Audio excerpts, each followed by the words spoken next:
If you ask some personal trainers how to get abs, you're going to hear a lot of them say that abs are made in the kitchen. And while I do think this is important for the matter, I think it's more correct to say that abs are made in the gym and revealed in the kitchen. Because just like any other muscle, they're going to look more defined if you grow them and shred away that extra fat. But in this video we're going to focus on the nutrition part. And that's because it's actually easy to go to the gym and train your abs with some weight, but dieting 24/7 is just going to be way more difficult. So that's why I'm going to go over 6 foods to avoid if you want a six-pack. Because some foods are just going to lead to binging, while others will help you feel full and make sure that your fat loss journey is way easier. Because it's really no secret that some foods will actually make fat loss a lot harder than it actually should be. Even though we know that a calorie deficit is all you need, you can either make it easy by making the right choices or make it hard and unsustainable. Now I'm saying that you probably should avoid most of these foods, but that doesn't mean that you can't eat them at all, since this will often lead to you eventually giving into your cravings and eating more than double of what you actually should. I always say that a good balance is more sustainable in the long run, since it's not that unheard of that people who lose weight eventually gain it right back.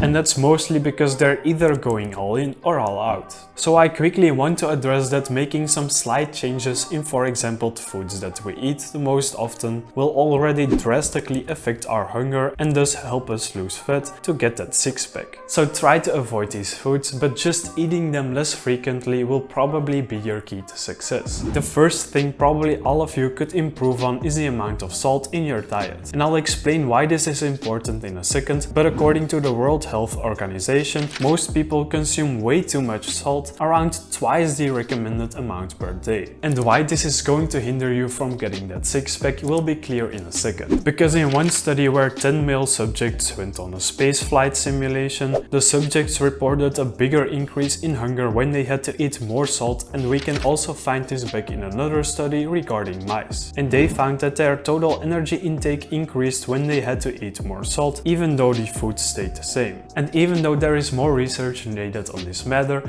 it's safe to say that eating less salt will actually probably have a more positive effect on your health. Most sources recommend eating about 2 grams of salt, but since most of you work out, I'd say you can probably go for a bit more and add about half a gram to that. And that's because you lose some of that salt when you work out, because you're sweating. But be aware that it's not only salt that you're adding to your food, we can also find it back in a lot of substances like cookies and such. So try to monitor your salt intake a bit. I know it makes food a lot more tastier, but avoiding this will probably get you one step closer to your six-pack. The next thing you want to avoid is not really a food, it's going to be fruit juice. Now why fruit juice? Well, even if it's fresh made and not from a container in the supermarket, they usually contain a lot of extra sugar and don't really contain the fiber from the actual fruit. So while they do contain the vitamins and minerals that will help with weight loss, they lack the amount of fiber. Now before we dive any deeper in this matter, if you're drinking fruit juice with extra sugar, it's definitely time to switch. And that's because it won't fill you up at all and it will only add extra calories to your diet. Now one article found that eating the actual fruit will help decrease your hunger cravings, so this would mean that fruit is actually good for weight loss. But they also found that fruit juice just affected it way less. So next time you're going to drink some fruit juice, you're best off just eating the actual fruit. And this will already help you on your way to get those abs. Now the next thing is something you want to avoid if you're not using it correctly. It's not difficult to realize that things like chips and ice cream or anything that contains a high amount of sugar are going to make fat loss a lot harder. And that's because they usually contain a lot of calories but don't really fill up your stomach. This also goes for things like sodas and fruit juice with added sugar, and we generally know that, but to battle against this we made artificial sweeteners. And the good thing about it is that they don't really contain that much calories, but they still provide us with that sweet taste we're all craving for. And that's why there is a downside to it. An article published in 2016 found that a common used artificial sweetener called sucralose led to an increase in cravings because it triggers a conserved neuronal fasting response and increases the motivation to eat. This basically means that when you're consuming the sweetener, you're going to actually have more hunger than you normally would. The study looked at both animals and humans, suggesting that this is just something that's wired into our brains. Now the thing is that if you just keep keep on eating things with those sweeteners, it shouldn't really be a problem. But for most people that's not really the case. Or they go ahead and eat something that does contain a lot of sugar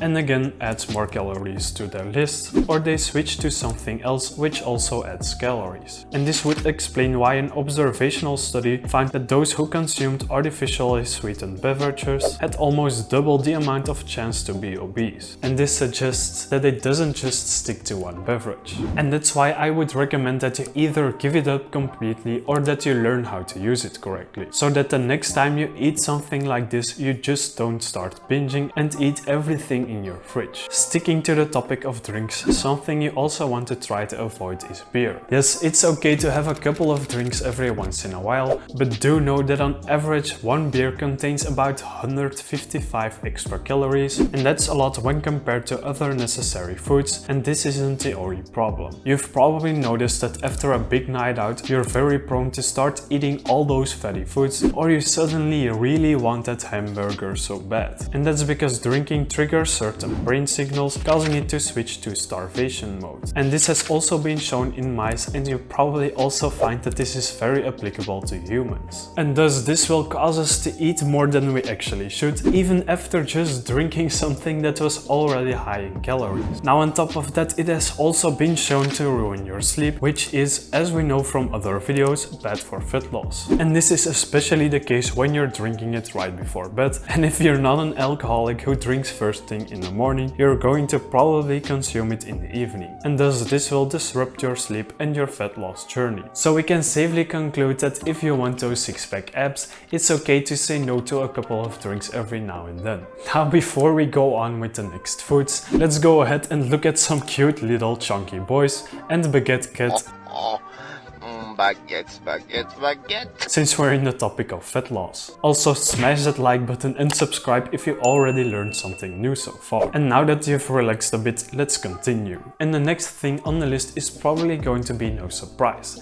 It's pizza. But this is because of a couple of different factors. One study found that those who ate 70 grams of ready-made meals like pizza were much more likely to have a higher amount of belly fat. And this can be because of a couple of reasons. First of all, a pizza is just a recipe for weight loss disaster, since it contains a very high amount of refined carbs and oils, meaning that it's so calorie concentrated but doesn't really fill you up that much. It's also very high in salt, which is, as we know, bad for your fat loss goals. Now on average, one small pizza can contain somewhere around 1600 calories, and this is just one small pizza. For some people this is actually only the amount of calories that they should consume in one day, and most of the time we don't really see pizza as well a one-day meal. So when you add those extra calories from your other meals in, you can quickly gain a lot of weight in just one single day by just eating one pizza. To put this into perspective, if this causes you to overeat on 800 calories, assuming you're on a normal calorie deficit, you're going to have to diet another 4 days again to lose that weight. Doing this twice per month will already set you back more than a week. So if there is one food that you should probably avoid if you want six-pack abs, it's going to be pizza. The last one on the list is going to be sugar, and yes, I know you've probably already been told that it's bad, but I am going to explain it and then go about how exactly we can counter this if you really can't give them up. And if we're going to be honest, just between you and me, I can't really resist it myself. The first thing we all know is that it contains a lot of calories and doesn't really fill you up. But if you consistently eat this sugar, this can lead to hyperglycemia, and this can result in weight gain and can cause harm to your body. It also causes your brain to release the hormone ghrelin, which leads to a big increase in appetite and thus leads to you eating even more. And this makes it addicting and leads you into a cycle of eating more and more and well, more. So it's best to try to avoid it, but let's be honest here, it's hard to do exactly just that. Now as to how to use it correctly, you want to make sure you're getting full with a lot of other stuff before you start with with sugar. For example, you can drink a glass of water or two before you start with it, or eat a lot of vegetables and protein. This will make you feel full, and normally your appetite will decrease once you've already eaten a lot of food. Also, make sure to set up a plan and stick with it. Don't eat more than you should, and make sure to only buy a small amount of it, so if you do happen to binge, you have to go all the way to the supermarket to get more. This way, you'll make it harder to keep on eating. If you apply all these things, you're on your way to getting that shredded six-pack. If you enjoyed the video and found the video helpful, please remember to smash that like button and subscribe to help out the channel, and I'll see you guys later.